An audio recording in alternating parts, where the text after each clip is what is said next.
कोकणातील देवाच्या कथा भाग 4 मध्ये आज आपण देवी सातेरी वेंगुर्लाची गोष्ट व ह्या शहराला वेंगुर्ला नाव कसे पडले ते पाहूया.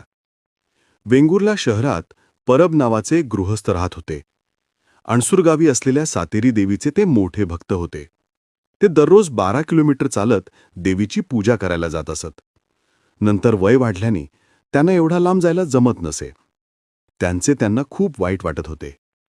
एक दिवशी त्यांना त्यांच्या भक्तीमुळे देवीनी दर्शन दिले आणि सांगितले, तुझी गाय जिथे पान्हा देईल तिथे मी वास्तव करेल.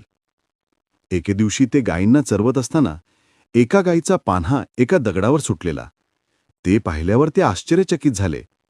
बघता बघता बाजूला मातीचं वारूळ तयार झाले आणि ते वाढू लागले. त्यांनी नंतर वारुळाला मिठी मारून देवीला हाक मारून देवीला सांगितलं, तू कायमस्वरूपी इथेच थांब. आणि तेवढ्याच चमत्कार झाला आणि वारूळ वाढायचे थांबले आणि इथे एक पाषाण प्रकट झाले व तिथे देवी सातेरी कायमस्वरूपी राहिली. भक्तांनी मारलेली मिठी ह्याला दुसरा शब्द वेंग आणि देवी तिथे थांबली ह्याला दुसरा शब्द उरले. ह्या दोन गोष्टीमुळे ह्या शहराला वेंगुर्ले हे नाव पडले.